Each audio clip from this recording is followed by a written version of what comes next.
Hello, and welcome back to one more chapter with me, I'm Alleena, and my beautiful cat Zelda. Without further ado, here's the fifth and final part of my Giant May book haul. And if you had been watching any of the other videos in this series, you'd know that most of these books came from family and friends as gifts for my graduation or just as gifts in general. So I didn't mention who bought what, because that would just take so much explaining and you'd get to know all of my friends and family, and I don't think they want that.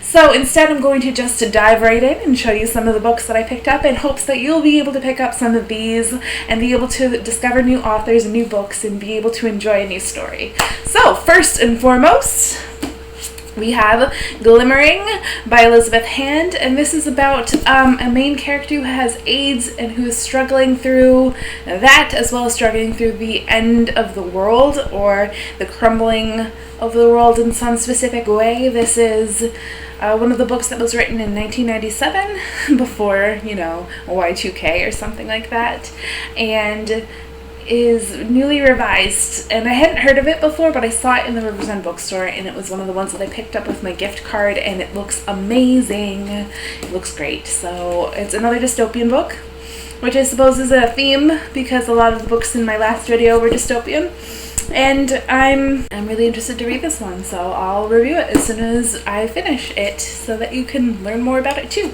And the next book that I have for you guys is Burial Rites by Hannah Kent. And this one follows a woman who is accused of murder and has to be, taken away to the very far reaches of Iceland, where nobody really wants to hang out with her because she's accused of murder. And she starts learning from this priest about, spiritual things, and he starts trying to understand her. And I think this is a story about the last person to be beheaded in Iceland, and I am really interested in it. I really love historical fiction. I don't really know much more about it. All I know is that it was one of those books that I think 2 summers ago, or maybe last summer, I don't really remember. It was really hyped, well, not really hyped up, but a lot of my friends were talking about it, and so I wanted to be participating in it. But last summer was really difficult and I didn't get to buy, shock, a lot of books, so this was on my wish list, and I think it'll be great. And I think it was picked up because the idea of Iceland and Norse mythology is really close and important to me, so the person who got this for me knew what they were doing, and that was great, and I thank you for that. This is great. Thank you so much. And yes, I'll be reading this one soon. I really want to review this one, although I'll be a little bit late to the game.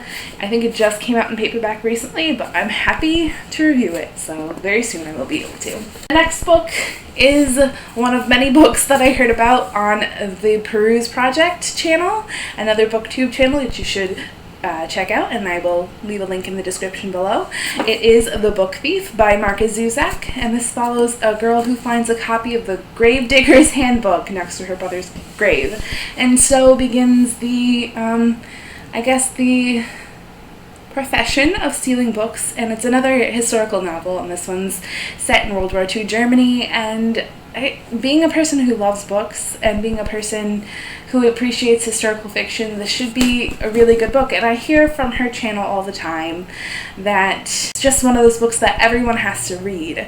So I'm looking forward to it. And yes. The next one is another book that I also heard about first from, I think her name is Reagan at the Peruse Project. So it is The Throne of Glass by Sarah J. Maas. And I've heard a lot about her as a really good YA writer in general, but I'm looking forward to her work. The other book that I picked up from Sarah J. Maas is A Court of Thorns and Roses. And again, I heard about this on the Peruse Project, and how she's just a great writer and everything, and this is supposed to be like a Beauty and the Beast retelling, and everyone is raving about it. It's been pretty hyped up, and I'm looking forward to it. It's one of the ones that I picked up on my gift card, and yes, I'm really glad that I was able to get this at my bookstore, and I'm really glad to be able to start reading more of Sarah J. Maas. So the other book I wanted to talk about a little bit, and I kind of got distracted by the awesome fancy cover of the other one. The Throne of Glass is a series, and there's a whole bunch that I obviously don't have, but I'm looking forward to starting the series, and hopefully that means I get to pick up the other books if I like them. I'm looking forward to it, so yay! And the last book that I need to talk about that I picked up this month has to be like the coolest book that I've read in a long time, and that is An Ember in the Ashes by Sabaa Tahir. This was super hyped up on BookTube, and in general there was a huge display in my bookstore when I went in with my gift card, and oh my gosh, it follows Elias and Leia. Both of them are kind of trapped in different ways. One is a scholar girl, and she has to be turned into a slave in order to work for the resistance, which I'm not going to talk too much about. The other one is a soldier, has been a soldier since he was about 5 or 6, and he has to wear this like mask which forms to his face. That's how trapped he is, and both of them have to escape this evil empire, and it's kind of like paralleling like the Roman Empire, and it sort of reminds me a little bit of like the Furies of Calderon series by Jim Butcher without the magic. There's a different kind of magic and a lot more evil, and I love this book. It was just so amazing. I'm going to do a review of this one very soon because I just finished it, I think, a couple days ago, and I couldn't put it down. So, I haven't read a lot of YA in my life, and I mean, it's becoming really popular now, and it's not to be discounted. So far, the ones that I've read, well, sure, they're a little bit easier for reading, and I'm used to reading a lot more complicated things. The storytelling is amazing. This book is amazing. So, yes, it was hyped up for exactly the right reasons. I believe it's going to be a series, hopefully. Last I heard, yes, it's going to be a series, and I'm looking forward to it because the writing is fantastic, the book is fantastic, and I'm absolutely in love with these characters. Really. You know what? If you want to hear more of my ramblings, hit the subscribe button below, and I'll be back soon with another video, so thank you!